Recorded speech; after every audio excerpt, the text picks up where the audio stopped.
Avatar: The Way of Water is directed by James Cameron. I was highly anticipating this film. If you've been watching my channel, you know I was really excited for this one. I loved all three of the trailers for this thing, and I've now finally seen it. The first Avatar movie came out when I was in kindergarten. Here I am, a senior in high school, and we finally have a sequel. The first film I did not have the privilege to watch in theaters, so I was extremely excited to check out this one just so I can see what everyone was talking about. What's the experience of seeing Avatar in the theater? What was so special about the first theater experience that made it the highest grossing movie of all time?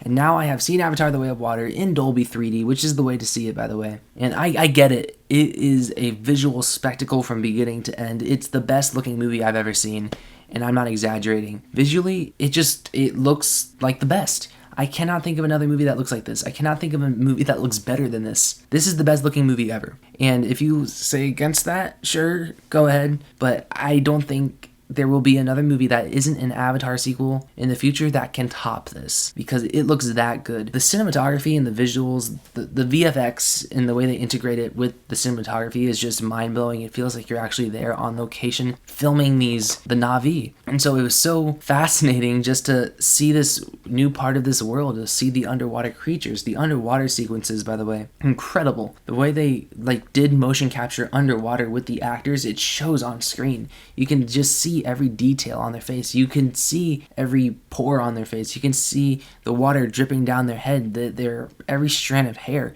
The detail is just absolutely insane. I don't know if I should be thanking the Dolby presentation or the filmmakers, or if I should just be thanking both for this, because it just looks that good. Another thing that surprised me is that if you see this in Dolby 3D, it was in the IMAX ratio. So if you want to see it in IMAX 3D because you get that IMAX ratio, that's not true, because you also get that in Dolby. With my experience, or in my area, the Dolby theater is just a lot comfier. So it was definitely worth it for me to see it in Dolby versus the uncomfortable IMAX seats for 3 hours and 10 minutes. Speaking of 3 hours and 10 minutes, this movie's long. This is a long movie. Did I feel a runtime? That's a big question. No, I did not feel a runtime. Did it feel like 3 hours, 10 minutes? Nope. It felt like 2.5 hours, and that's a huge accomplishment. When a movie goes above 3 hours, not only meets it, but goes above 3 hours, and I didn't feel it, that is incredible. This movie went by faster than the Batman, and this is about 20 minutes longer compared to the Batman, which is insane to me. But I didn't time the movie. The credits for this could have taken a long time with all the VFX people they have to thank, so maybe they were around the same runtime. But still, from a pure pacing perspective, this movie is almost as perfect it gets when it comes to pacing. I did not feel the runtime. Or maybe it's because the visuals were that good, I was always distracted with something, even if the movie did slow down. When it comes to flaws for this movie, I don't really have too many. Most of my flaws stem from the fact I don't think James Cameron did the best job at writing dialogue. The first movie had the same problem where he just kind of wants to write people modernly, and it didn't necessarily work. And this time it's a little bit more obvious because this movie mostly has the Na'vi center stage. And so when they say certain lines, sometimes it just feels like it's not a line that they would say while they're trying to write someone younger rather than someone that's just part of that culture. Maybe it felt like they were trying too hard with it. I don't know, but there's just a couple lines in there where it just didn't work. At one point in the movie, Sigourney Weaver's character, and Sigourney Weaver plays a different character this time around, or technically the daughter. It's kind of weird. You'll have to watch the movie to explain it properly. But she uses the word perv at one point, and I'm like, but where would she learn that word? I don't think Jake Sully's character is just going to casually mention the word perv. I don't see why he would even mention it in his avatar form, so where would she even learn that? Just things like that. It was sprinkled throughout the whole movie, but it was just here and there in one of her lines or one of the other younger characters' lines. The younger characters, the children this time around, yes, they did make dumb children mistakes in movies, but they felt very natural, very real, and they didn't feel forced. I'll give them a huge credit for that, because it's really hard to find that fine line between irritating kids and kids that just act like kids. And I think James Cameron really found a way to integrate them.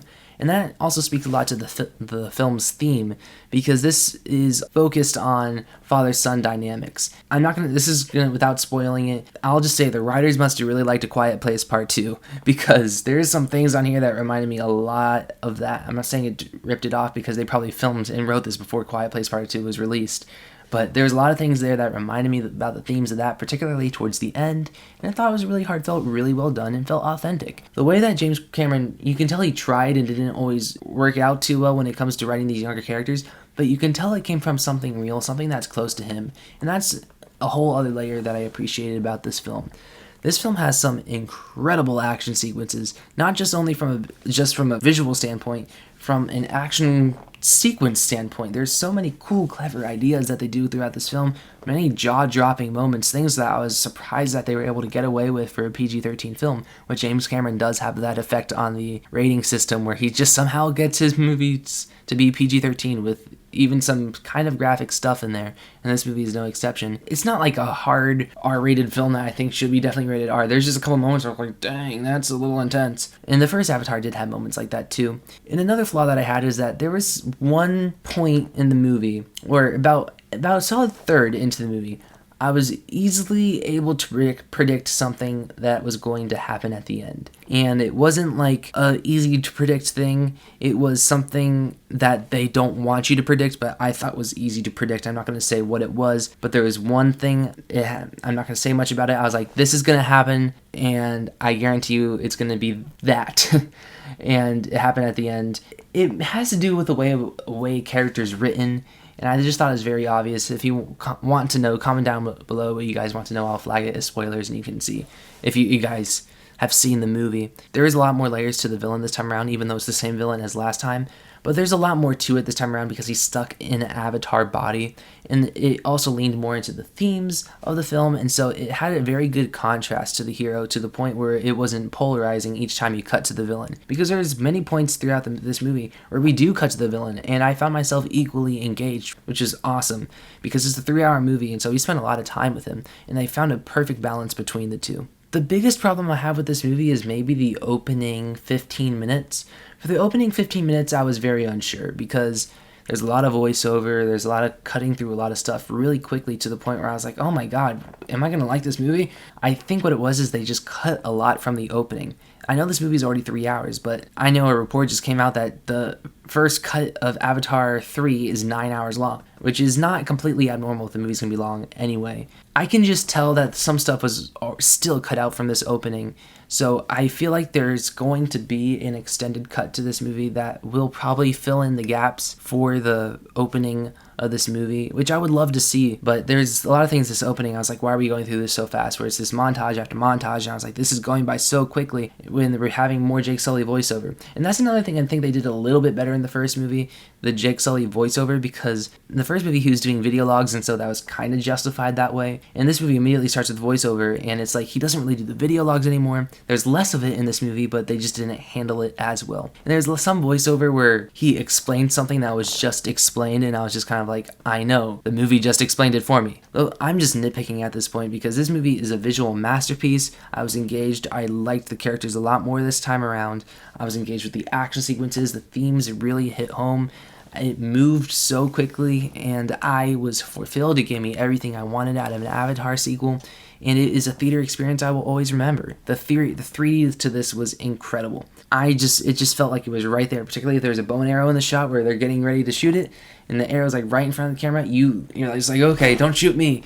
I will never forget watching this for the first time in the theater. I will never forget being dazzled by these beautiful images. I know I had my fair share of complaints, but those were small nitpicks for a movie that I love this movie. This was a theater experience. I will never see something like this again. Well, maybe in Avatar 3 and 4 and 5 and 6 and 7, but I will never get this from another franchise. It's a pure escapism. You will never be able to escape in another world like you do Pandora. Another thing, by the way, 48 frames per second. My comment on that is for the first 30 minutes, it threw me off. I didn't care for it.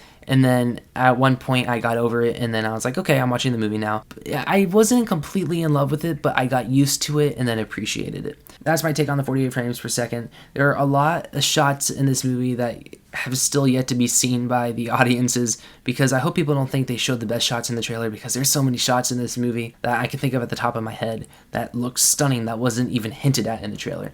So there's a lot of stuff here that could be still filled with surprises, no matter how much marketing materials you've seen for this, because this movie is still 3 hours long. I think this movie will hold up on a rewatch, particularly the opening that I thought was kind of rough. By the time I watch it again, accept it, and know this masterful action film I'm about to be watching, it's going to hold up. Because The characters, I know people complain about the characters. I like the characters. I don't think they're anything to write home about. I think they're passable enough characters for a masterfully crafted movie. Just because the characters don't have the craft that the filmmaking has doesn't mean they're bad. And I'm just tired of people holding Avatar characters and story to a whole different standard compared to what the norm is, because I feel like the characters are still about the norm, if not better than the norm, what we've been beginning with action films as of lately. That's my take on Avatar 2. I know I have a lot to say, but it's a lot of movie. Hey, I'm gonna give Avatar 2 a 9.3 out of 10. I enjoyed this quite a bit. It's one of the best action films this year. It's one of the best spectacle, best visually films maybe ever. I had a fun time with this one because I'm a sucker for cinematography, colors, and action spectacle, things that make me go, ooh, something I can get an experience out of and get something out of it. That's why I go to the movies. Yeah, comment down below what you guys thought of Avatar: The Way of Water. It's not every day you get to review a new Avatar film. Like, share, subscribe, and stuff like that, and adios.